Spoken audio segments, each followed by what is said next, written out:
You talk about, I guess, the trolling at the beginning, and I'm interested about football media a little bit because all I know about it is really football Twitter, and the only real times I've ever got involved in it is, let's say, I'm a United fan, right? And we had Eric Ten Hag this summer. I remember when Ollie was getting sacked. It was a visceral place when Ollie was about to get sacked at United. I remember saying, I like Ollie. I just said I lit 3 words. I like Ollie, and that got a horrific backlash from people who didn't like him. And then all of a sudden went to my race, went to my like personality, went to all these different things that had nothing to do with me or the tweet. It just didn't make sense. So, do you have an understanding or an idea as to why football Twitter in particular, or football media, as we've seen it, not comparing it to other industries, I'm not sure, but for why it's as visceral as it is, and if there's a way to try and combat this, if ever there is a way. Do you know what? If I had the real silver bullet to that Mm. question, I would be filthy rich, Dev, because football Twitter is an absolute cesspit of Yeah. toxic online behaviour, Yeah. right? 100%. And I'm actually almost fascinated by football Twitter because Same here. it's like this collide of what was traditional tribalism, I'll call it, in real life, where you'd be in the stands and you'd be giving it fingers left, right, and centre, shouting, swearing. There's abuse backwards and forwards. There might be a scuffle on the way to the ground, blah, blah, blah. And now it's like people know that that's not acceptable and that there's punishment for that. Oh, but hang on a minute. Over on this thing called social media, there's little to no punishment. Well, actually, there's no punishment because if you say something bad, you can just create a new account. It's got no matter. Yeah. And so football Twitter is a really, as I say, a really fascinating thing.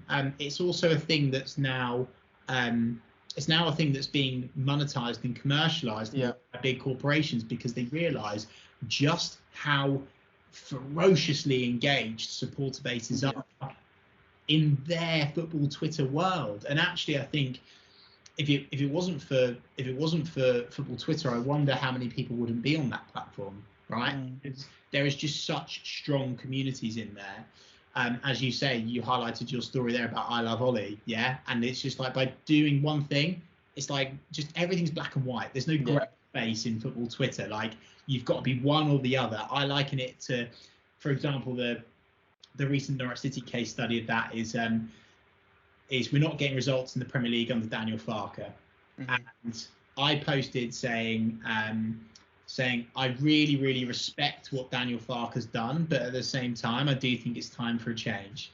And even that, where I presented that respect, but it's time for a change. So arguably, I've sat on the fence, but even then, I've been battered and bruised by both sides. And so, I don't have the answer to that question. I think generally football is full of testosterone hungry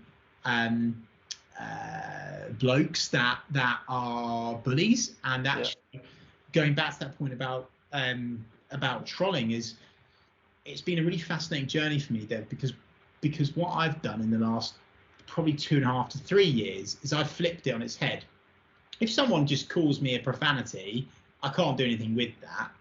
But if someone just posts something that's just completely unfair criticism that's personal about me, I respond and I kill them with kindness. And what I mean by that is I address them by the name on their account, which is often not their name, and I ask them how they are, right? Because these people, particularly people within the football Twitter community, they're really struggling. And I know they're struggling because at the end of that tweet, I always say, please drop me a DM. Your constructive criticism. 50% don't reply. 50% will. And then when I chat to them backwards and forwards, they'll say to me privately, oh, yeah, do you know what, Chris? I've had a shit day. Oh, do you know what, Chris? What did I have? There was one even just literally last week. Oh, yeah, I'm going through a really bad divorce at the moment. Or my business has just gone bust. And it sounds so basic, but I promise you it's the truth. Anyone that's in this football Twitter world that's spouting personal abuse simply over an opinion on a football match, they're really struggling in their life. And so I think yeah, as I say, the football Twitter question is you could do a whole separate podcast on that. Yeah, I'm pretty sure we could. And again, do we think it will change, or what if you had sort of like an idea on what we could do, either from our perspective? Is it just a case of our generation needs to teach the next one about how you behave, or do you think there'll be more regulation on Twitter now that Elon's there? Like, do you see much kind of changing in the next generation, shall we say? Do you know, it's quite heavy to say, so I'm trying to say it in the right way, and I want to be sensitive around this. Yeah.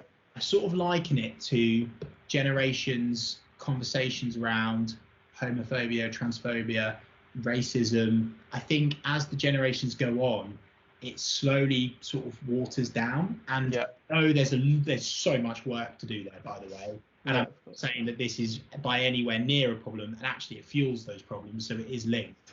Yeah.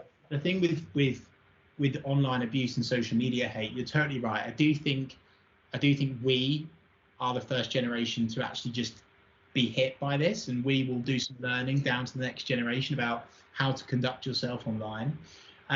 Nothing will change on social media until there's more heavy regulations. Nothing will change. Yeah. If you don't put an ID on sign up, nothing will change, and the punishments aren't anywhere near good enough. 100%. No. So that's a fact. But what I always say to people is take accountability and responsibility for your own actions and the actions of those around you, particularly if you're a bloke in the football Twitter community, to go back to that. Actually say to your mate, God, do you know what, Dev? I thought that the way that you replied to that bloke, simply having an opinion on a player that you thought was rubbish. Yeah. That was really poor form, Dev. Like, you really need to actually think about what you're posting, because that could affect their mental health. I think blokes challenging people like that is really important. Yeah. But I also say this phrase all the time: be the change you want to see, and that's why I pump my socials full of positivity. Yeah. And there's this whole new argument with people that are uncomfortable with positivity, and they ban the toxic positivity thing. They chuck that at you. Toxic positivity. Blah, blah. Do you know what? I'd rather toxic positivity than online abuse and hate and negativity. Yeah. So I think we need to sit on one side of the seesaw, and we need to push over there a lot more.